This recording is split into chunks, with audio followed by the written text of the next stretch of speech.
गणपति गुरु हिमगिरिसुता गोस्वामी गिरिजेश सहित शारदा नर्मदा वायें हृदय प्रदेश। बोलिए हनुमान जी महाराज की जय, सियावर रामचंद्र की जय, अखिलेश्वर महादेव की जय, नर्मदा मैया की जय। नर्मदापुरम सुविख्यातम रेवाया दक्षिणे तटे सेवाश्रमेषु राजता देवी नर्मदायै नमो नमः। श्री रामचरितमानस के प्रेमी सज्जनों, श्री राम राज्याभिषेक की तैयारियां जब जोरों पर शुरू हुई तो देवताओं के दिल धड़कने लगे। सारे लोग दुखी हो गए। आकर के विद्या की देवी सरस्वती के चरणों में आके लोटपोट हो गए, प्रार्थना करने लगे, हे देवी अब आप ही बचा सकती हमें, हम हमारे कष्टों को, देवताओं के काज को आप ही संभाल सकती। और जब बहुत चिचोरी की, विनय की, सरस्वती जी गईं और जा कर के मंथरा की बुद्धि को पलट दिया। सारा खेल गड़बड़ हो गया। और अब मंथरा को जो ही पता चला, लोगों को देखा कि भाई ये नगर तो बड़ा सज रहा है, क्या कारण है। पता चल गया कि अरे राम का तो अभिषेक हो गया। तो सुनते ही इतना दुख हुआ, इतना दुख हुई, इतनी जलन हुई, जैसे बहुत बड़ा उसका जीवन का बहुत बड़ा कहना चाहिए कि उसके सामने संकट आ गया। रोती बिलखती हुई पहुंच गई अपनी महारानी के पास। अब महारानी ने कहा कि क्या बात है। तब वो बता रही है कि कत सिख देव हमको माई गाल करब के कर बल पाई। कहा क्यों, अरे कहीं ऐसा तो नहीं है कैकई जी ने कहा कि कहीं ऐसा तो नहीं है कि राम ने, भरत ने, किसी ने तेरे गुलचा तोड़ लिए हों। तू जरा गड़बड़ बहुत जा करती ना, कभी कभी तुझे चढ़ा देते हैं, डांट फटकार देते हैं। तो उसने कहा कि मुझे कौन करेगा। अरे राम छाण कुशल के ही आजू ते जनेश देव जुबेरासु। अरे जिसे राजा जो राज बना रहे हों तो राम के समान आज तो भैया बड़ा सबसे बड़े भगवान तो राम ही हैं।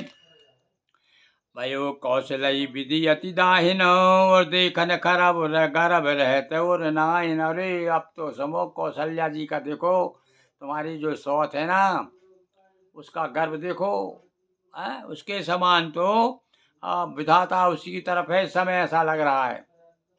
देखो कस न जाए सब शोभा जो अब लोग मोर मन शोभा। तुम स्वयं जाकर देख लो क्या हो रहा है उधर, तुमको पता भी है। तुम तो अपने महलों में रहकर अब समझ रही हो कि राजा मेरे बस में है, कोई कुछ नहीं कर सकता। देख लो अब जा कर के बाहर साफ पता चलेगा तुमको। पुत्रो भूत विदेश न सोच तुम्हारे और जानत हो बस नहाओ हमारे।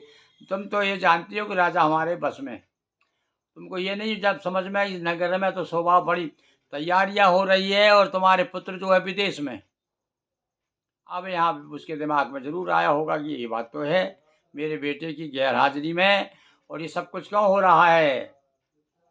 तो नींद बहुत प्रिय सेज तुराई लखौ न भूप कपट चतुराई। अरे राजा बड़े छलिया हैं, बड़े धोखेबाज हैं।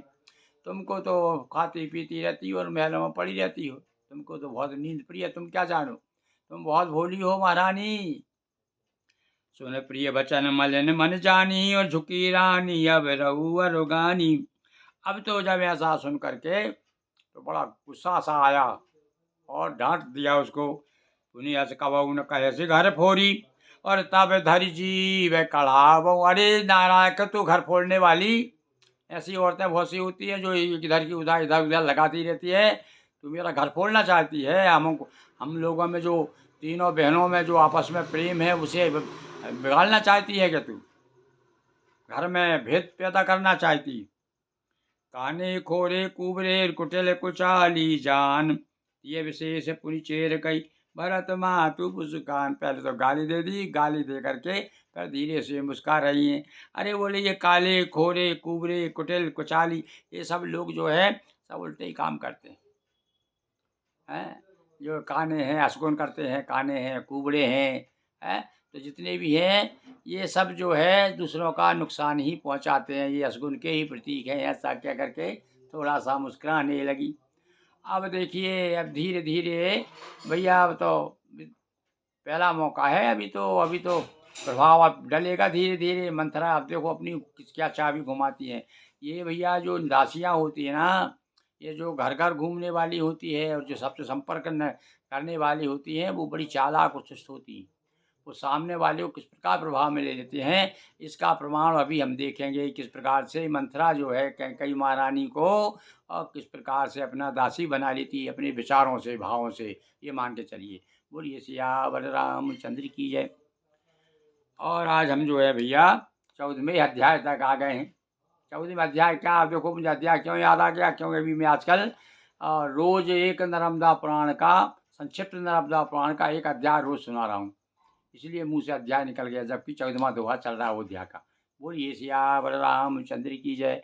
हर हर महादेव शंभो।